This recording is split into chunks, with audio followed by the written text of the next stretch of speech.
A tremendous pleasure to be speaking with you today. Now back to the Dan Gemus Real Estate Show on AM800. Okay, everyone, welcome back to the show. Ron Bondy from the Super Mortgage team in studio next with us here. And Ron, Happy New Year to you. Happy New Year, Dan. Hope that your holidays were fantastic. They were. Thank you. How were yours? A lot of stuff with the family, or what'd you guys do for this holiday season? Yeah, our holidays are always tend to be quite full with the family. We end up having about 4 separate dinners with extended family and whatnot. So yeah, so it's quite busy. Well, but, good for you. New Year's for us was nice and laid back. We just stayed home on New Year's, ate a big meal, and vegged on the couch. Hey, nothing wrong with that. The way to go. No, how about yours? We spent some time in Ottawa over the holiday season. We left Boxing Day and did some of the World Junior Games out there, so it was fun. Quick little trip, though. Nice. I shouldn't say little trip. It wasn't a small trip, but we didn't stay till the very end. Once Canada was booted from the quarterfinals, we came back home. But nonetheless, it was a good time.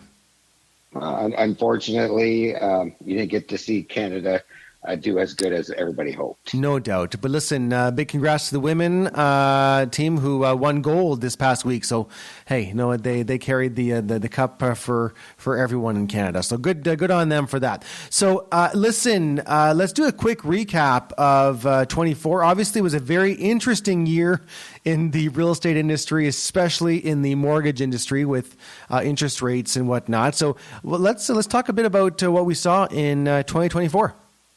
Yeah, so we seen the peak of the rates, yes, going to their maximum.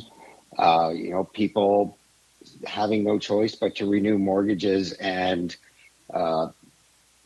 just re-extend out their amortization just to afford to be able to renew at the high rates. Now, Ron, looking back at that at the peak.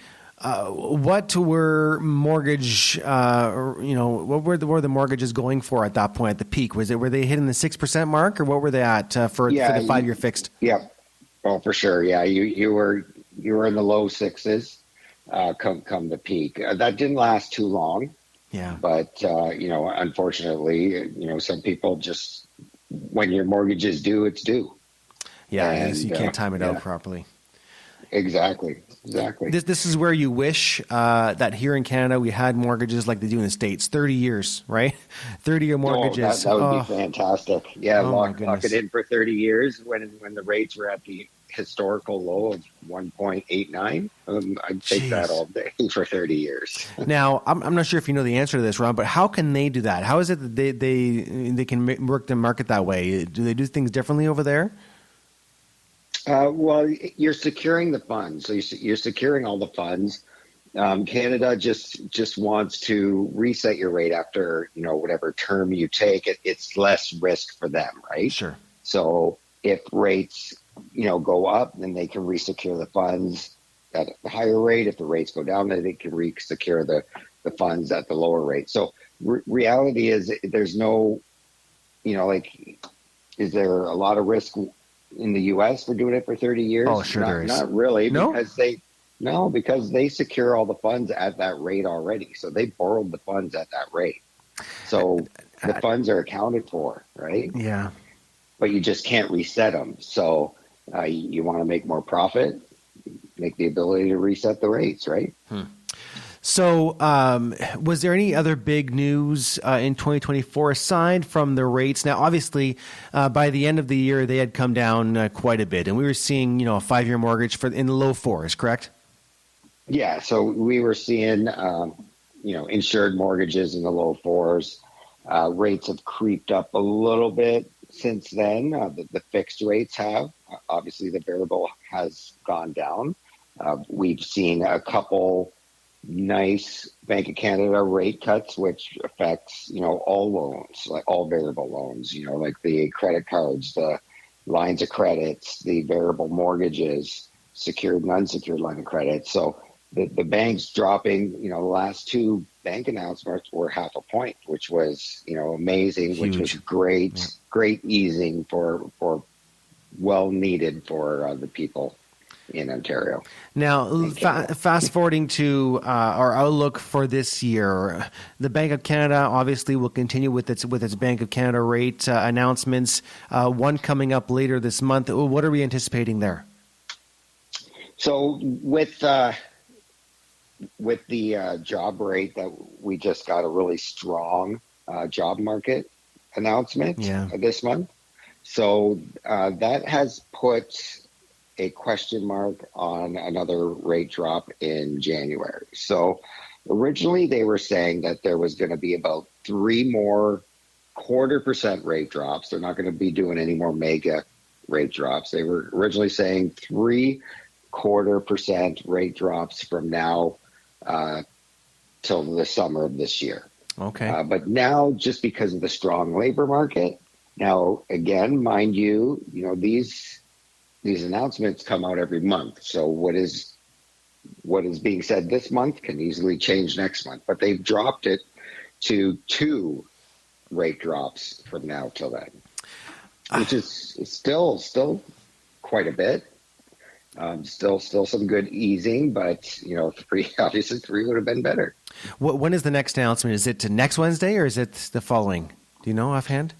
It is January. So, I'm assuming that that will make a big difference too. Whether Trump enacts tariffs, etc., that might make a difference. I would assume. Yeah, for sure, that would make a difference. I don't think it would affect this rate cut because by him getting sworn in, and then by the time he starts that process, I really don't think he'll have that in place in a week. Wow. I think we're going to go more off the data at hand, and then the next rate announcement will be the one that then we see something. I think the tariffs might affect if he even does it. Let's hope if he does it. Let's hope he doesn't. You're right. Okay, so let's again continue with our outlook for the year. So, what is your advice for a home buyer looking to get into the market this year? What do you suggest? I suggest to get out there shopping right now.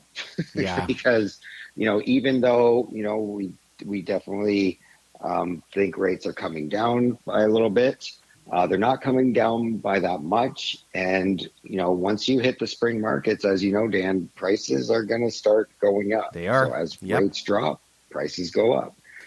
So date the rate, marry the house, get the house you want, and don't worry about the couple 0.1% that you might be overpaying. And we mentioned it in the last segment too, Ron, with our market update. Prices were up 14% last month, so month over month. So again, that trend has been it's been going back up again, right? So our average prices ended the year at 578. Sorry, 578 for the year.